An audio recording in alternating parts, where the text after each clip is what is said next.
Alright, for today's video is part 3 tayo sa update dito sa pahalipay sa Taal ng mga Duterte family sa Davao City, no? Bali, ang pila natin dito ay nagsisimula na, oh. Ayan. So congratulations sa mga first come, first serve. Kaso nga lang, as far as I know, ay magsisimula talaga ang pila. I mean, yung distribution, no? Yung handover ng mga balot, no, or ng mga pahalipay sa Dabawin nyo ay around 9 AM, 5 AM daw, no, 5 AM or alas 6 ng umaga. So if that's the case, ganyan sila katagal dyan na tatayo o uupo yung iba, no, pero whatever, nakapagod talaga yon. Pero basta sa mga sabi ng mga maraming nagkomento, mga taga Davao na din, na ito talaga siya ay hindi talaga siya dahil sa walang pera pambili itong mga Davawinyo or mga taga saan man sila, hindi lang kasi taga Davao ang andito, no, kundi maging sa ibang lugar sila nang gagaling, yung ibang rehiyon, nabanggit ko na yun, no, Caraga Region, mga taga Agusan, merong taga probinsya ng Davao and Bukidnon, Delsur, saka iba sa taga Sarangani, no, somewhere in Soxarge, pupunta dito para makikita si Tatay Digong. So yun ay parang naging ano, no, nagiging ano na siya, yearly tradition, gano'n, nakasanayan, ganyan. And ano pa, so yun, medyo matatagalan sila, pero willing nga silang magtiis, no, willing silang magsakripisyo, willing sila na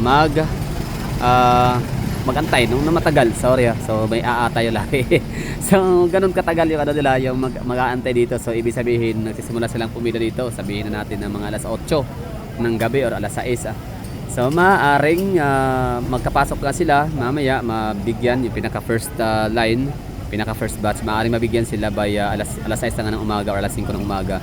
So 8, 9, 10, 11, 12, diba? 12, 4. So mga 10 hours silang nakatayo dyan, nakaupo. So depende, no?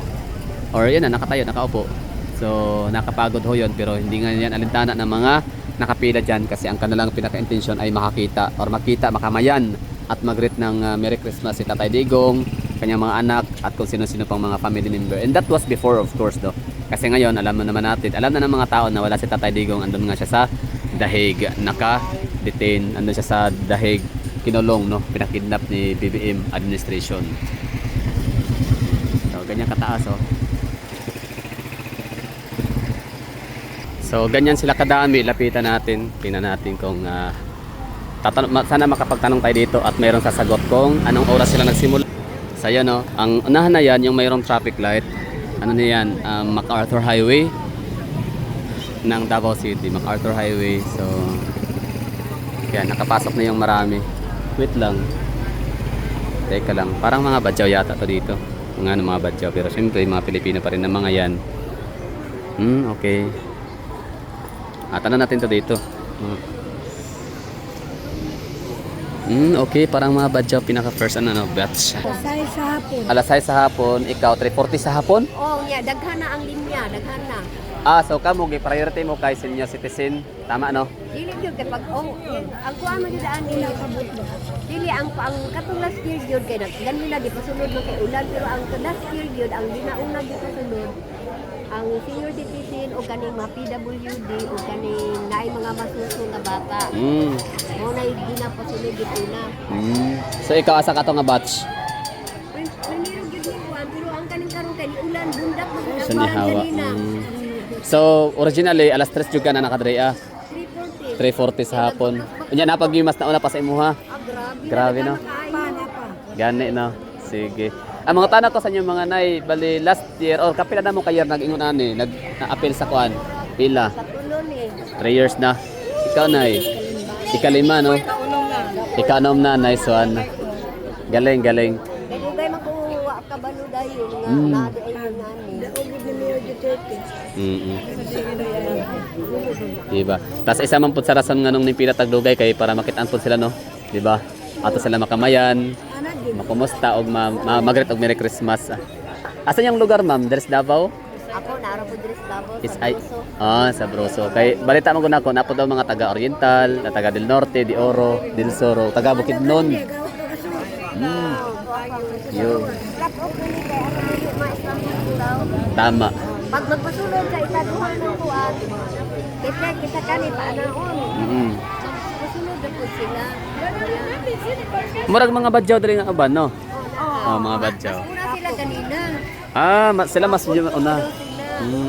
So kana sila ano daw po na sila no murag na kano. Dili ang ubang Oo. first time daw kay naa sila na balitaan lagi uli ang ibang hatag. Kaya siyempre kabalo ba yata si Tatay Digong, iya importante ba sa ilahan na bitagan na nice tay capital di ba madawat sa mga sapatos sila nga ano kay okay. Nice. Sige amping wala mo yung mga bangko no. Di iya pa lang. Wala lang kuan ang secondary style. Mao. Happy ka ng pulis Hapit na subot awan lang. Unsang oras daw mag-start og hatag distribute? Buntag na alas 5. Alas 5. Pero ipaano pa namin yung pairo. Layo-layo pa man.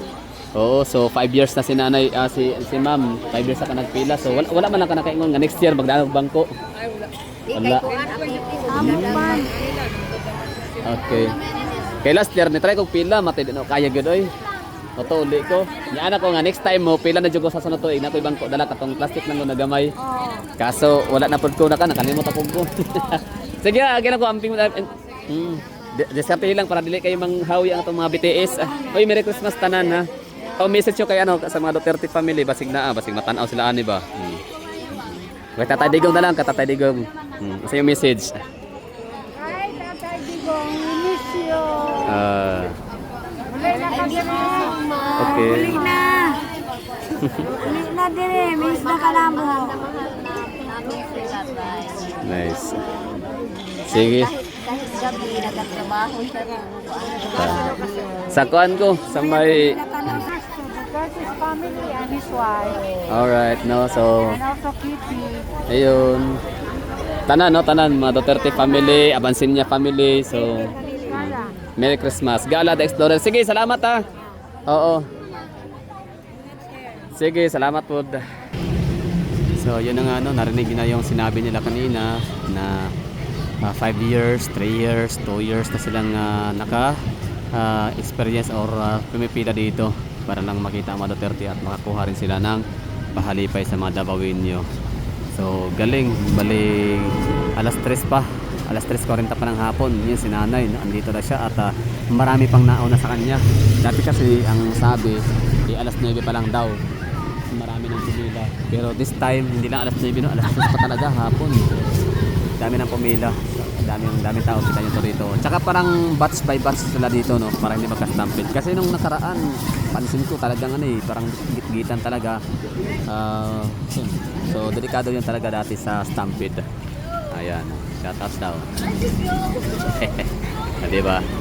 Joyful ang mga taga Davao. Opa. So, dito naman na portion, yan na yung pila na labas pa lang sila, no. Ibali batch by batch ang mangyari. So medyo maluwag siya.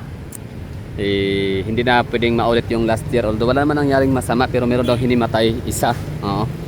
Siyempre, sino ba naman hindi makukulapse? Ano nga, git-gitan nga siya, no? Dikit-dikit. So yun, mako-compress ka, ma-overwhelm ka. So maano ka, magka-anxiety. Yan, himatay. And yan, daming tao. So time check tayo dito is ano pa lang, 11:43 pa lang, and marami na tayo nakita dito sa labas din. So by batch dito ha. Kung napansin nyo, napanood nyo isa kong mga video kanina na una pa dito na isang linyahan, tapos clock, tapos linyahan, lock ulit. So bali forward sila pagka makapag-forward na to dito sa unahan. So itong mga andito naman na batch, pasok na naman ulit sila para ipagpatuloy o patuloyin sila para kapila. So yan next yan ano. So yun na siguro. Thank you for watching. So just in case lang ba na nagtatanong kayo dito. So gano'n nga ba kadami ang tao? Grabe, excited sila. Marami silang excited early as alas 3:40 or mo ano pa alas 2 siguro iba launa ng hapon dito na sila nakapila. So ganyan nila kamahal ang mga Duterte family and ganyan sila ka-excited.